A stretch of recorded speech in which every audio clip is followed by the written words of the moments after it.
nothing set confirmed, but we feel that it's more likely than not. No Time to Die is being shopped to streaming services right now. Mark, your take? So I looked at Deadline earlier this morning, and I found that yesterday that story had been somewhat debunked. So, okay. So what actually happened was back in September, when when they made the decision to sort of move the date, when they made the decision to change the release date, when all this stuff was happening with all these other high-profile films, they decided to have some talks with Netflix, with Amazon, with a couple of other streaming services to see if anybody would be interested in paying the 1 year license for it to go straight to PVOD. And nobody at that time was willing to pay the amount that they were asking for a 1 year license. And so they basically, I guess they brought it up to Barbara Broccoli, who's like the main owner of the franchise. And she was just like, absolutely not. I don't want it to go to streaming anyways, because it's a potential $1 billion film. Yeah. And, we all know that the money is just not there in streaming. So there's no like definitive plans as of today for it to go to streaming. I think this was something that was kind of played with a while back, and then they discovered what the potential results were going to be, and they just decided no way on it.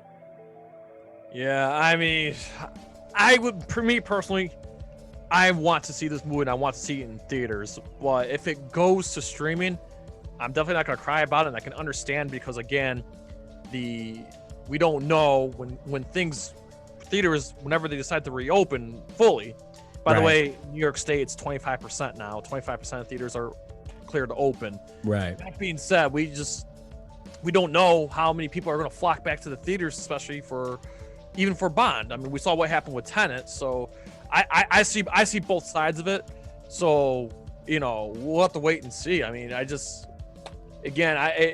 can't picture this. I can't picture this Bond movie of all movies. You're talking, it's James Bond. Like, this is like a franchise that spans decades. The hype has been for this movie. This hype behind this movie has been going on for like the last 2 years now. So to see it come to a streaming services would just feel so underwhelming. And the Bond movies, to me, that's a theater experience. Right. Going around the world and seeing all the stunt work and everything, and it would just. It's just tough, man. I mean, that movie was just all these movies were put in a bad spot, but this one more than others because of the cost of making it and the money that it could potentially bring in.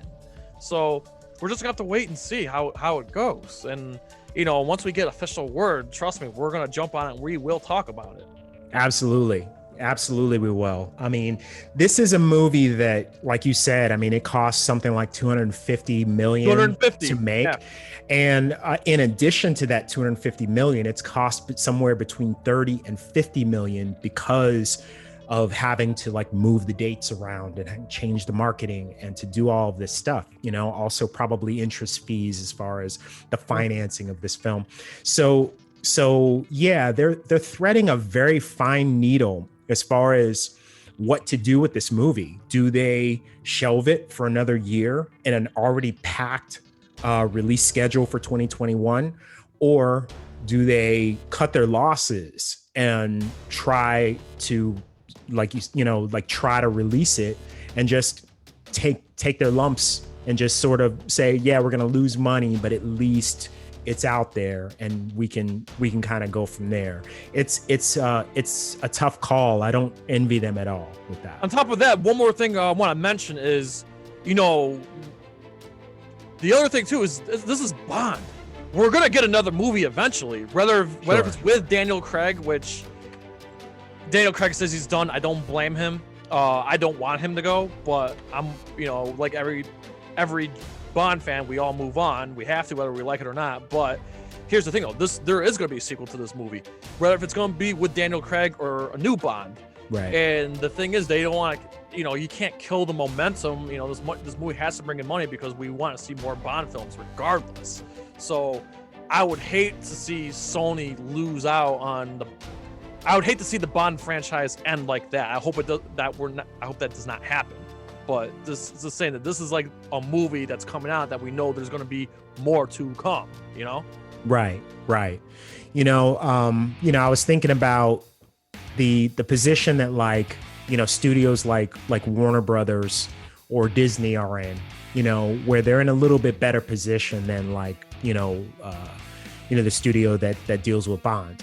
So they have the option of releasing on their own streaming platforms, using that as a loss leader to drive memberships to those streaming platforms. Yeah.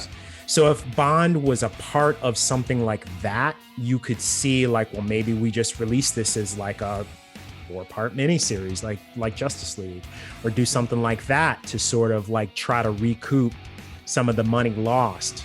But again, I mean, that's almost no different than if you just did a PVOD experience and charged like $30 a pop for it. You're definitely not going to make the money back that was spent, let alone make that potential billion-dollar return that you were expecting from theaters. So I don't know. It's a very tough position. It's a very tough call. Yeah, I mean, I think we're gonna hear. We still got Wonder Woman 84, Godzilla vs. Kong, Dune. There's so many movies to count. I mean, we already saw that Soul's going straight to streaming, that was another thing. Soul was a movie that was going against Bond, same weekend, and that's going straight to streaming. So right. Like I said, there's a plethora of movies coming out. We're just gonna wait and see, and hopefully, when we all get through this, it's just a matter of how the movie theaters and the studios respond. Fingers crossed that everything will shape up to be okay.